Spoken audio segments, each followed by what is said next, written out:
Magandang araw mga kaibigan. Isang kwentong muli ang aking ibabahagi sa inyo na tiyak na magbibigay kilig, saya at inspirasyon. Pero kung bago ka pa lamang sa aking channel, ay paki-like po ng video. Paki-click ng subscribe button, pati na rin ang bell icon para lagi kayong updated sa mga paparating ko pang upload.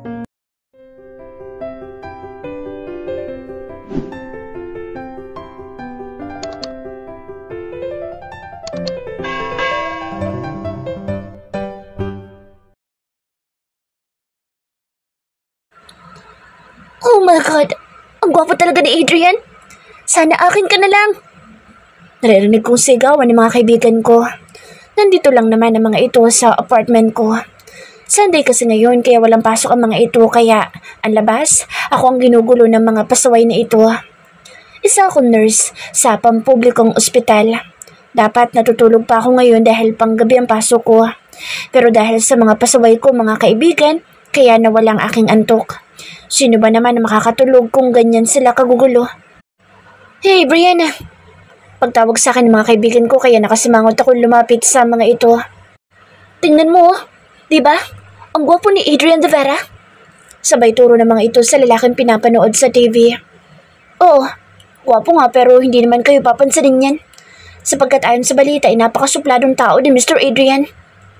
Pahayag ko sa mga ito. Tumingin ako sa TV at tinitigan ko ang mukha ng aking mahal. Ang gwapo talaga ng mahal ko.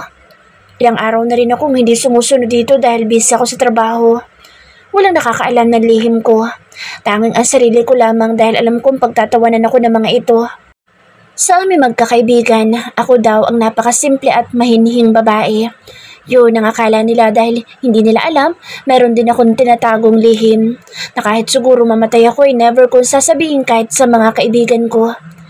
Dati paghanga lamang ang tingin ko kay Adrian de Vera. Pero habang tumatagal napapansin kong iba na ang aking nararamdaman para sa lalaki. Gusto ko bago ako matulog ay masilayan ko muna mukha ng aking mahal. Yes, inaamin ko mahal ko na si Adrian. Kahit alam kong walang katugunan ang pag-ibig ko ng lihim dito. Pero hindi ako nakontento sa patingin-tingin lang sa picture. Kaya gumawa ako ng paraan upang kahit papaano ay masilayan ko ang mukha nito. Kahit na umabot ako sa puntong naging stalker o follower na ako ni Adrian. Masaya na ako sa tuwing nasisilayan ko ang napakagwapong mukha nito. Brianna! Pagtawag sa akin ni Jenny, isa sa mga kaibigan ko kaya tumingin ako dito nang may pagtataka. Akala ko tulog ka na. Kanina pa kasi kita tinatawag. Nakatulala ka kasi. Wika ni Jenny. Naantok lang ako. Ang aga kasi din yung pumunta dito. Alam niyong antok pa ako eh. Reklamo ko sa mga ito. Matulog ka na. Kami nang bahala dito. Lalo at meron kang pasok mamayang gabi sa ospital. Wika nito. Sige kayo nang bahala dito. Guys, antok pa talaga ako eh. Wika ko. Kaya pumasok ako sa kwarto. Kaso hindi rin ako makatulog dahil may ingay ang mga kaibigan ko sa labas. Kinuha ko ang cellphone ko dahil merong nag-text. Nakita ko nag-message ang inay ko. Tinatanong kung ayos lang ba ako rito. Nasa probinsya ang inay at itay ko. Dalawa lang kami magkapatid. Ako ang panganay. Kaso yung kapatid kong bunso maagang nag-asawa. 17 years old pa lang nang ito'y mabuntis. Alam ko masama ang loob ng parents ko sa kapatid ko kaso wala na silang nagawa dahil buntis na ito. Sa edad kong 23 years old, wala pa ako naging boyfriend. Meron namang mga nanliligaw kaso hindi ko talaga sila type. Dahil iba ang type ko. At yun ay si Adrian de Vera. Ang minamahal ko ng lihim ngunit malabo namang mapansin ako nito. Pumikit ako upang matulog at baka antukin ako mamayang gabi dahil panggabi ang pasok ko. Nagising ako sa alarm ng cellphone ko kaya nagmamadali ang aking kilos. Baka kasi malate pa ako. Mabuti na lang at paglabas ko ng apartment ay may nakita agad akong taxi. Kaya mabilis akong sumakay dito at nagpahatid sa ADV Hospital. Sabi, bilyonaryo raw may-ari ng ADV Hospital. Ipinatayo para sa mga tao mahihirap na hindi kayang magbayad ng malaki. Ang balita ay si Adrian de Vera ang tunay na may-ari ng hospital. Pero sa 3 taon kong pagtatrabaho sa ADV Hospital, ni anino nito ay never kong nasilayan sa ospital. Ang maganda lang dito, konti lang ang babayaran ko sakaling dito magpagamot at kompleto pa sa mga kagamitan ang ospital. Pumasok na ako sa loob ng ospital at nakita ko nagkakagulo ang mga kapwa ko, nurse. Ganoon din ang mga doktor. Ano nangyayari? Tanong ko sa kasamahan kong nurse. Pinapaakyat tayo sa third floor dahil ngayon daw pupunta dito si Mr. Adrian De Vera. Wika ng mga ito. Parang lumundag ang puso ko sa nalaman kong pupunta nga si Adrian dito. My gosh, masasilayan kong muli ang mukha ng mahal ko. Umakyat kami sa third floor. Nakita ko ang mga kapwa ko, nurse. Nasa unahang upuan nakaupo. Sa pinakahuli ako umupo. Para kahit titigan ko ito, hindi ako mahahalata dahil malayo ako dito. Hi, Brianna. Bigla ako lumingon sa taong umupo sa katabi ko. Oh, ikaw pala, June. Kararating mo lang ba? Tanong ko rito. Oo, nakakainis nga dahil sobrang traffic. Naasar na sabi nito. Sa totoo lang ay gwapo itong si June. Sayang nga lang dahil pusong babae ito. Nakakaawa lang dahil hindi nito pwedeng ilantad ang tunay na pagkatao nito. Naging magkaibigan kami ni June at sa akin lang niya sinabi ang totoo. Napatingin kami sa pinto at pumasok ang ilang mga lalaki at tingin ko'y parang mga tauhan nito ni Adrian. Hinintay ko ang pagpasok ng mahal ko. Biglang nag-iba ang paligid ko nang makita ko ang aking sinisinta. Mabuti na lang at masikip ang suot kong panty. Pwede na ako mamatay ngayon sapagkat nakita ko na ang lalaking tinitibok ng aking puso. Ang gwapo talaga ni Mr. Adrian. Totoo ngang siya ang may-ari ng ospital na ito. Bulong ni June sa akin. Oo nga, ang swerte na magiging asawa ni Mr. Adrian dahil complete package na siya. Sagot ko. Yes, tama ka. Dahil nasa kanya na ang lahat at wala nang hahanapin pa. Bulong ni June. Nakita ko naglibot ang mga mata nito at para bang may hinahanap. Nagulat ako nang tumingin ito sa akin. Hindi ako sure kung sa akin nga ba ito tumingin o baka sa likod ko. May mga kapwa ko nurse din ang nakapwesto sa likuran namin. Narinig ko rin kinikilig ang mga ito dahil nakatingin daw sa kanila si Mr. Adrian. Tingin mo, kanino kaya nakatingin si Mr. Adrian De Vera? Tanong sa akin ni June. Baka dito sa mga babae sa likuran natin. Bulong ko pa sa metanga ni June. Bestie, tingnan mo mukha ni Mr. Adrian parang nagagalit yata. Tumingin ulit ako sa aking mahal. Pansin kong parang galit ito at tingin ko ay gustong magbuga ng apoy. Hindi ito nagsalita sapagkat meron itong tagapagsalita para rito. Nakaupo lamang ito, ngunit nakatingin pa rin sa direksyon namin ni June. Sino kayang tinitingnan nito? Grabe, nakakaingit naman. Bestie, ang swerte ng babaeng tinititigan ni Mr. De Vera. Bulong ni June sa akin. Oo nga. Sagot ko. Wala ko naintindihan sa mga sinasabi ng tagapagsalita ni Mr. Adrian. Pakiramdam ko kasi sa akin siya nakatingin. Nakita kong nagtayuan ng mga kapwa ko nurse, ganun din ang mga doktor.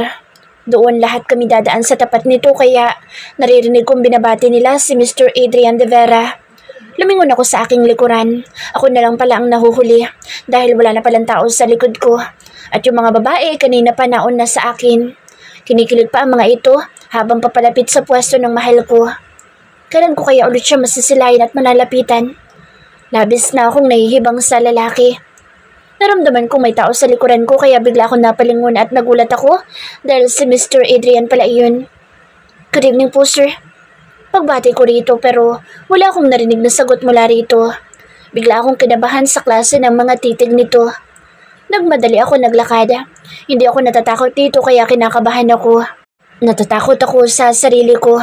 Baka bigla ko nalang itong halikan. Ang gwapo kasi nito. Tumigil ako sa tapat ng elevator. Ngumiti ako sa dalawang nurse na nakita ko. Bumukas ng elevator at pumasok kami. Sa likuran ng dalawang nurse, ako nakapwesto. Sabi nga ng inay ko, mas maganda daw sa likod. Laging nakapwesto. Dahil hindi raw agad matatamaan ng bala. Nagulat ako nang pumasok din ang mahal ko kasama ang mga tauhan nito. Mas lalo ako nagimbal nang sa likuran ko ito tumayo. Hindi ako makagalaw sa mga oras na ito. Bakit dito kaya siya tumayo sa likod ko? Kaya amoy na amoy ko, nakakaakit na pabango nito. Lumingon sa akin ang isang tauhan nito at tumingin din ata sa boss nito. Nakita kong tumango ang tauhan ni Adrian. Nagimbal ako nang umurong ang mga nasa unahan kaya bigla ding umurong ang dalawang nurse sa harap ko. No choice ako kundi umurong din. Halos nakasandal na ako sa malapad na katawan ni Adrian pero wala itong naging reaksyon kaya lalong hindi ako makagalaw. Ngunit ramdam ko ang mainit na hininga nito sa aking batok. Bigla ding nagtayuan ang mga mapipinong balahibo ko sa batok. Lalo ko na estatwa nang maramdaman kong may gumagapang na kamay sa pangupo ko. Ano ba itong nararamdaman ko? O baka guni-guni ko lamang ang lahat ng ito? Malabo namang si Adrian iyon. Alam kong malabo pa sa sabaw ng pusit na mapansin ako ng mahal ko. Biglang tumigil ang elevator. Ang masaklap ay bigla ding namatay ang ilaw. Ano nangyari? Baka nagkaroon ng problema. Pero nakapagtataka naman dahil ngayon lang ata nagkaroon ng sira ito. Nagulat ako at nanlalaki ang mga mata na may biglang humawak sa bewang ko. You smell so good. Narinig ko pang may bumulong sa akin. Alam kong hindi si Adrian iyon. Hindi kaya may multo dito sa loob ng elevator? Hindi ako makagalaw nang ramdam ko rin na hinalikan nito ang batok ko. Totoo na ba ito? O guni-guni pa rin? Ano nangyayari sa akin? Hindi kayo nababaliw na ako? Lalong lumaki ang mata ko nang gumapang ang kamay nito papasok sa loob ng damit ko. Malapit na ito sa patutunguhan nang biglang bumukas ang ilaw at umandar na ulit ang elevator. Bigla ding nawala ang kamay na basta nalang pumasok sa loob ng damit ko. Ano ba itong nararamdaman ko? Tumigil ang elevator at bumukas ang pinto. Lumabas na ang mga tauhan ni Adrian. Umalis na ito sa likod ko pero parang pinisil pa nito ang bewang ko bago umalis. Sobra na ba akong nahuhumaling kay Adrian? Kaya parang iniisip ko na siya ang humawak sa katawan ko? Tumingin sa akin ang isang tauhan ni Adrian at nakita ko ring umiling-iling pa ito bago tumalikod. Kinuha ko ang panyo ko dahil sobra akong pinagpawisan sa loob ng elevator. Hanip naman kasi ang guni-guni ko. Kakaibang man-trip. Bumalik na lang ako sa pwesto ko. Napangiti ako sa aking gagawin bukas at makikita ko ulit ang lalaki. Nalaman ko lang naman kung saan ito pupunta bukas. Tama lang dahil day off ko bukas. Sabihin ng para na akong tanga sa ginagawa ko. So what? Dito ako masaya eh. Pipigilan ko pa ba? Naganda na ako sa akin pag-uwi at matutulog muna ako bago ko gawin ang kakaibang plano mamaya. Pagkarating sa bahay, basta na lamang akong nahiga upang matulog muna. Sobra akong antok na halos hindi ko na maimulat ang aking mga mata. Napabalikwas ako ng bangon nang tumunog ang alarm clock ko. Sa labas na lang ako kakain. Kinuha ko ang uniform kong ginagamit kapag gusto kong sundan o makita ang aking mahal. Naglagay din ako ng nunal sa muka at lumabas ako ng bahay. Oh, Brianna, ano na naman ang nangyayari sa'yo? Para ka na namang baliw sa itsura mo. Umiiling na tanong sa akin na may-ari ng inuupahan ko. Meron lang po akong bibilhin sa labas, Manang Luz. Palusot ko. May bibilhin ka? Pero ganyan na itsura mo? May malaki ka pang nunal sa muka tapos ang suot mo wig ay ilang taon na bang walang suklay? At isama pa ang salamin mong suot na mas malaki pa sa mukha mo. Bulalas nito. Tumingin pa ito sa suot kong damit na umabot na sa lupa ang haba. Ano nangyayari sa'yo, Brianna? Kakaibalagan trip mo ah. Umiiling na sabi nito bago umalis sa harap ko. Mas okay nga ang ganitong suot ko. Nakakahiya sa mga friend ko kung sakaling makita nila ako sa hindi inaasahang panahon habang nakasunod sa mahal ko. Nagpatuloy ako sa aking paglalakad patungo sa sakayan ng jeepney. Ngunit nakakainis sa mga jeep na dumaraan sapagkat halos ayaw akong pasakayin. May pera naman akong pambayad. May tumigil na jeep at nakita kong may bumaba kaya nagmamadali akong sumakay. Baka bigla na namang umalis. Saktong pag-upo ko ay biglang lumayo ang mga tao. Hindi naman ako mabaho. Ang arte naman ng mga ito. Kala mo naman mga kagandahan. Pakasuyo naman po. Sabay abot ng 100 pesos para ibigay sa driver ng jeep pero nakita kong ayaw kunin ng babaeng maarte. Pansin ko ang matanda ang kumuha ng pera ko para ibigay sa driver at lumapit pa nga ito. Lola, salamat. Wika ko. Tumingin ako sa ibang pasahero na halos lumayo sa akin. Ang arte nyo? Kala naman ninyo mga kagandahan kayo eh.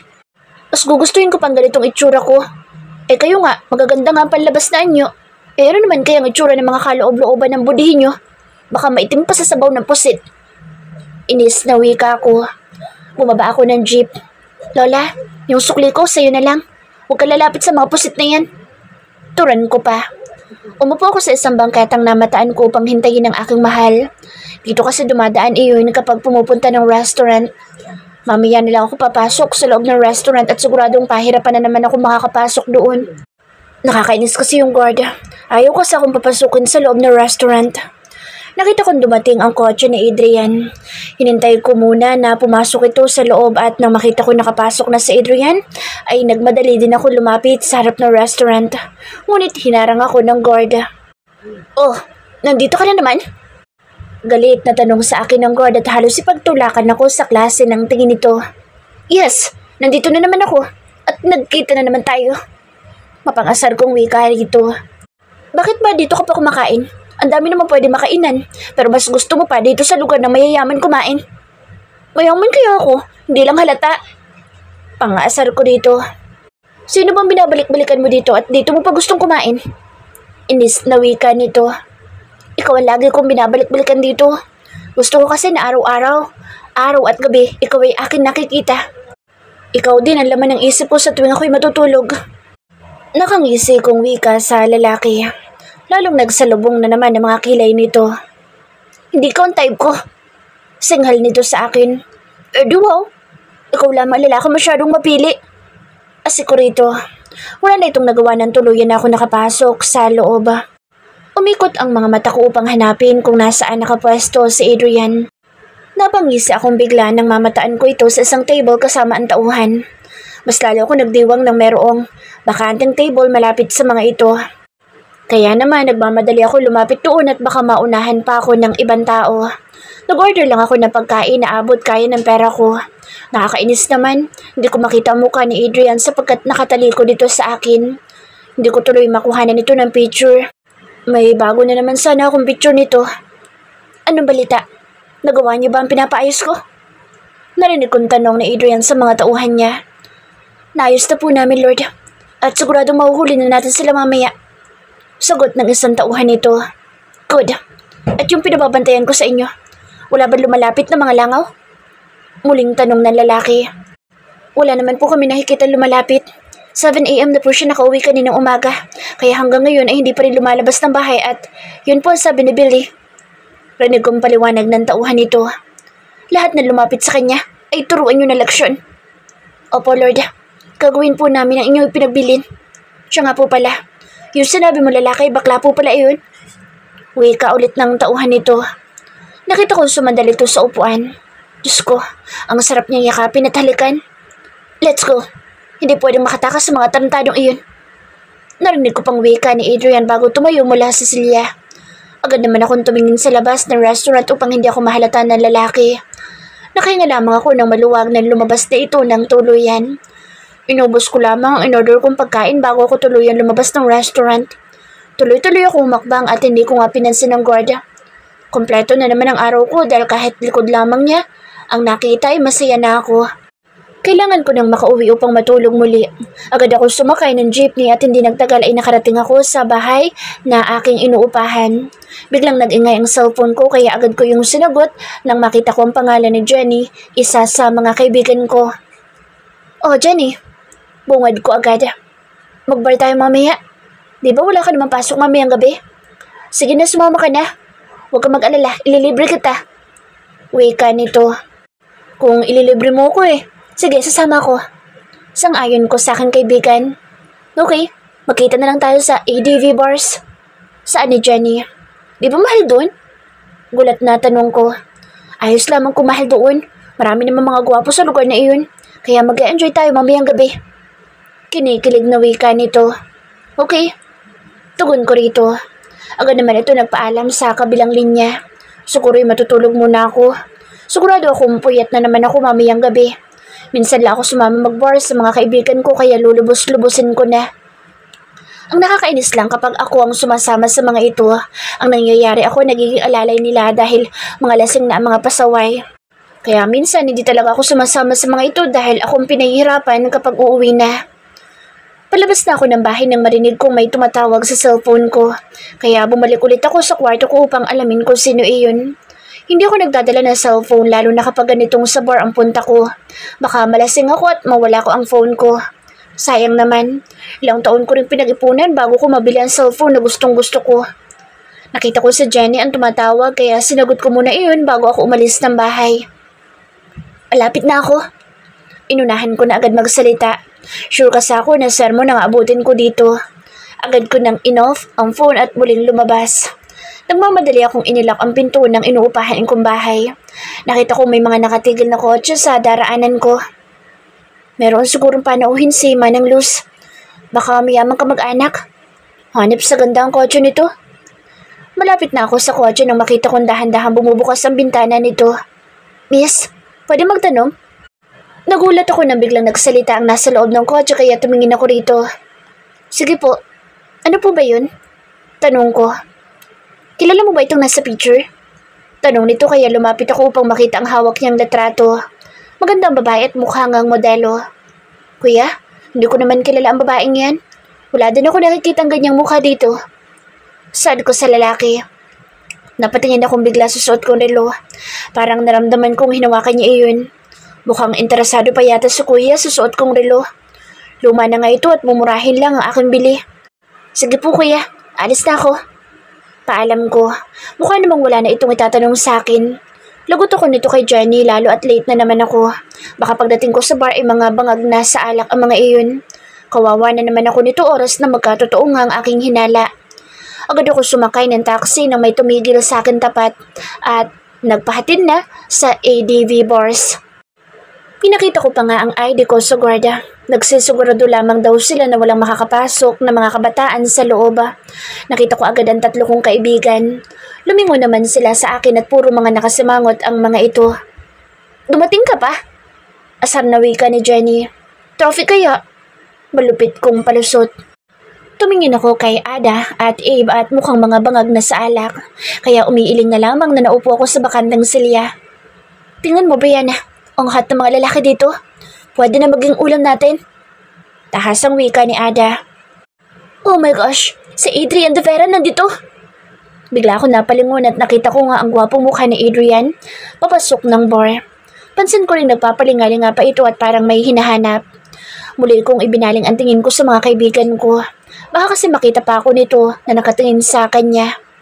Huwag na kayo magtaka dahil siya may-ari ng ADV bars. Pabulong na saad ni Jenny. My God, nandito sa likuran natin si Adrian. Halos mahimatay si Ada sa kilig. Sana yayain ako isayaw ni Adrian. Pahayag naman ni Eva. Hindi na lamang ako nagsalita. Tahimik kong iniinom ang wine. Guys, sayaw tayo. Pagyaya ni Jenny. Kayo na lang. Alam naman ninyong hindi ako marunong sumayaw. Umiiling na wika ako. Dito ka lang ha. Baka bigla kang umuwi kung sakaling mainip ka. Muna sa akin ni Eva. Oo, dito lang ako. Hindi ako aalis. Hihintayin ko kayo. Naglakad na ngang paalis ang 3 kong kaibigan. Nakakainis naman. Nandito nga si Adrian pero hindi ko naman matitigan ang mukha nito. Lalo at nasa akin likuran ito nakapwesto. Pinapatuloy ko na lamang ang pag-inom ng alak. Hindi ko nga namalayang halos maubos ko na ito. Masyado yatang matapang itong ibinigay na alak sa akin ni Jenny. Parang ang bilis kong malasing. Nakita kong papalapit ang 3 at nagtatawanan pa nga ang mga ito. Oh, Brianna, mukhang lasing ka na. Puna sa akin ni Eva. Girls, kailangan ko nang umuwi. Mukhang tinalba na ako ng alak. Sad ko. Kaya mo pa bang umuwi, Brianna? Tanong ni Jenny. Oo, kaya ko pa. Tugon ko. Gusto mo ihatid kita sa sakay ng taxi? Tanong naman ni Eva. No, kaya ko pang aking sarili. Huwag kayo mag-alala sa akin. Brianna, mag-iingat ka ha? Paalala ng mga kaibigan ko. Oo. Sagot ko at agad na tumayo. Humakbang na ako ngunit bigla ako napatingin sa table ni na Adrian.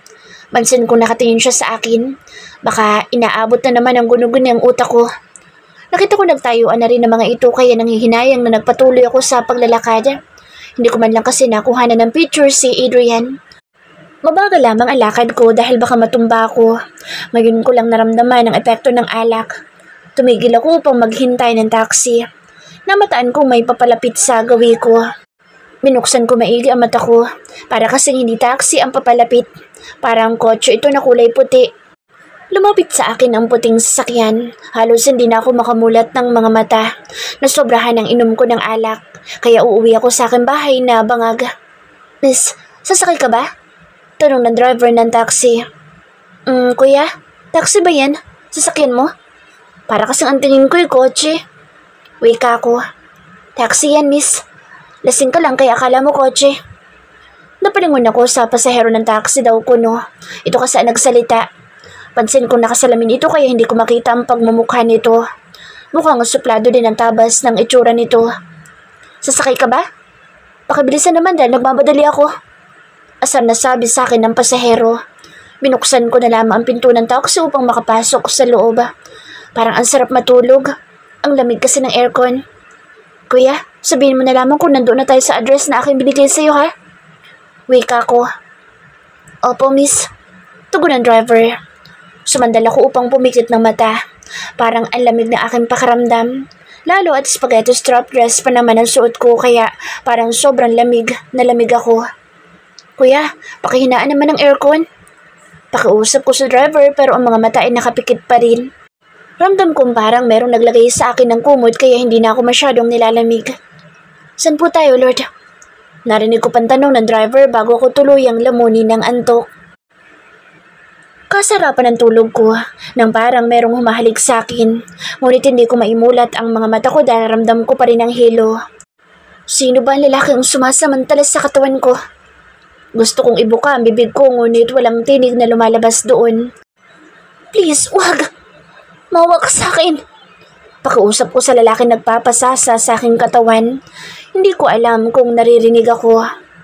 Kinagat ko ibabang labi ko upang pigilan ko ang aking pag-ungol. Baka isipin pa nito na nagugustuhan ko ang ginagawa niya sa akin.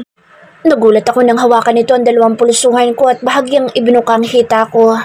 At ang matigas na bagay na iyon ay gustong-gusto nang pumaloob sa akin. Nagpupumiglas ako dahil ramdam ko ang sakit ng pagpasok nito sa loob ko. Bigla ako napahiyaw na malakas dahil sa matinding sakit.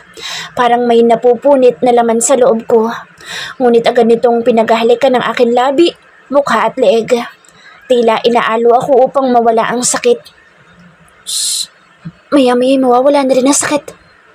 Bulong ng aking kaniig.